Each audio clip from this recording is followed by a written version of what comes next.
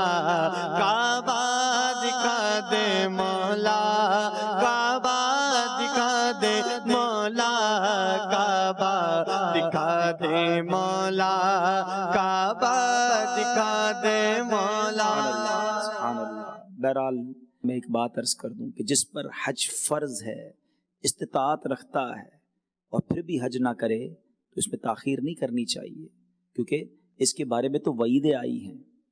اس کے بارے میں نبی پاک نے ناراضی کا بھی اظہار فرمایا ہے. تو پتہ نہیں زندگی کا کیا ہو سکتا ہے کہ کچھ لوگ 2 سال پہلے سے ان پر حج فرض ہو، نہیں کیا بعد میں کر لیں گے، لیٹ کرتے رہے، اب چاہتے بھی ہیں تو کر نہیں پا رہے. ہم دعا تو کر سکتے ہیں نا. یہ تڑپنا، یقین کریں یہ تڑپنے کا بھی ثواب ہے، یہ آنسو بہانے کا بھی ثواب ہے. اللہ کرے کہ اللہ کے گھر اور اللہ کے حبیب کے در کی محبت ہمارے دلوں میں ایسی راسخ رہے کہ بس وہ کہتے ہیں نا، بس کوئی پوچھے بھی نہ کہ کدھر جانا ہے تو زبان سے یہی نکلے کہ بس مکے مدینے جانا ہے، بس ادھر ہی جانا ہے اور کہیں نہیں جانا ہے، آقا کے قدموں میں جانا ہے، کعبے کا دیدار کرنا ہے. اللہ بس اسی سفر کی شوق نصیب فرمائے، اسی سفر کی تڑپ نصیب فرمائے اور با ادب اور مقبول حاضریاں ہمیں نصیب فرمائے. اللہ کریم جو اس سال حج کرے ان کے حج کو اپنی بارگاہ میں قبول فرمائے اور ہمیں بھی جلدی جلدی حرمین طیبین کی حاضری عطا فرمائے. یقین کریں یہ دعوت اسلامی کا جو مدنی ماحول ہے نا، یہ بڑا پیارا ماحول ہے. کوئی لندن اور پیرس کے خواب دیکھتا ہے، کسی کو سپنے بھی انہی جگہوں کر آتے ہیں، زندگی کے ٹارگٹ بھی یہی ہوتے ہیں بس تھوڑے پیسے جمع ہو جائیں تو فلاں جگہ چلے جاؤں. کوئی لندن، کوئی پیرس، جاپان گیا مال کمانے، دیوانہ چلا سوئے بیابان مدینہ. خدا گر قیامت میں فرمائے مانگو، لگائیں گے دیوانے نعرہ مدینہ. تو یہ مدنی ماحول ہے جو ہمیں مکے مدینے کی، اللہ کے گھر کی، اللہ کے حبیب کے در کی حاضری اور اس کی محبت دلوں میں ڈالتا. اور یہ ایمان کا تقاضا ہے کہ ہمیں مکہ پاک کی اور مدینے کی محبت عطا ہو جائے. تو اس مدنی ماحول سے وابستہ رہیے، انشاءاللہ یہ ذوق اور شوق بڑھتا رہے گا. اللہ پاک ہم سب کو دعوت اسلامی کے مدنی ماحول پر استقامت نصیب فرمائے. میرے اعمال کی اصلاح کرم سے